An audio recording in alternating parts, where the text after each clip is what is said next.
ನಮ್ಮ ಮಗುಗೆ ಹುಷಾರಿಲ್ಲ ಅಂತೇಳಿ ಹೇಳಿ ನಾವು ಮಡಿಕೇರಿಯಿಂದ ನಾರಾಯಣ ನೇತ್ರಾಲಯಕ್ಕೆ ಬಂದಿದ್ದೀವಿ. ಬಂದು ನಮ್ಮ ಮಗುಗೆ ಹುಷಾರಿರ್ತಿಲ್ಲ, ಅದೇ ಕಣ್ಣದು ಪ್ರಾಬ್ಲಮ್ ಇತ್ತು.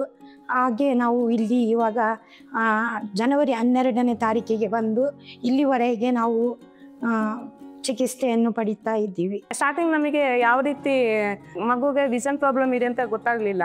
ಬೇರೆ ಟ್ರೀಟ್ಮೆಂಟ್ಗೋಸ್ಕರ ಹೋಗಿದ್ವಿ.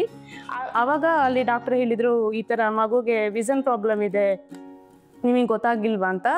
ಆಮೇಲೆ ನಮಗೆ ಗೊತ್ತಾಗಿದೆ. ಯಾಕೆಂದ್ರೆ ನಮ್ದು ಇದು ಪ್ರೀಮೆಚೂರ್ಡ್ ಬೇಬಿ, ಹೋಗ್ತಾ ಹೋಗ್ತಾ ಕರೆಕ್ಟ್ ಆಗ್ಬೋದು ಅಂತ ನಾವು ಅನ್ಕೊಂಡ್ವಿ.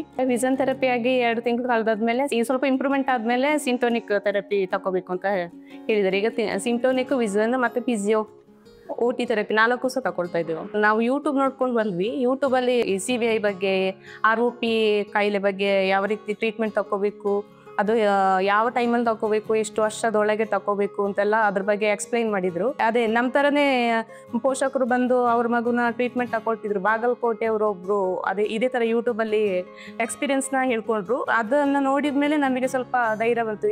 ಅವ್ರದ್ದು ಮಗು ಹೇಗೆ ಇಂಪ್ರೂವ್ಮೆಂಟ್ ಆಗಿದೆ ಹಾಗೆ ನಮ್ಮ ಮಗು ಸಹ ಆಗ್ಬೋದು ಅಂತ ನಾರಾಯಣ ನೇತ್ರಾಲಯಕ್ಕೆ ಬಂದು ಟ್ರೀಟ್ಮೆಂಟ್ ತಗೋತಾ ಇದ್ದೀವಿ ಸರ್. ಮಗುಗೆ CVI ಪ್ರಾಬ್ಲಮ್ ಇದೆ ಅಂತ ಫಸ್ಟೇ ಗೊತ್ತಾದ್ರೆ ಆದಷ್ಟು ಬೇಗನೆ ನೀವು ಟ್ರೀಟ್ಮೆಂಟ್ ತಗೊಳ್ಳೋದು ಒಳ್ಳೇದು. ಲೇಟಾಗಿ ಹೋದಷ್ಟು ಟ್ರೀಟ್ಮೆಂಟಿಗೆ ಅವರು ರಿಯಾಕ್ಟ್ ಮಾಡಲ್ಲ. ಸ್ಟಾರ್ಟಿಂಗ್ ಆದರೆ ಸ್ವಲ್ಪ ಅಳ್ತಾರೆ, ಆಮೇಲೆ ಹೋಗ್ತಾ ಅವರು ಥೆರಪಿಗೆ ರಿಯಾಕ್ಟ್ ಮಾಡೋಕ್ಕೆ ಸ್ಟಾರ್ಟ್ ಮಾಡ್ತಾರೆ.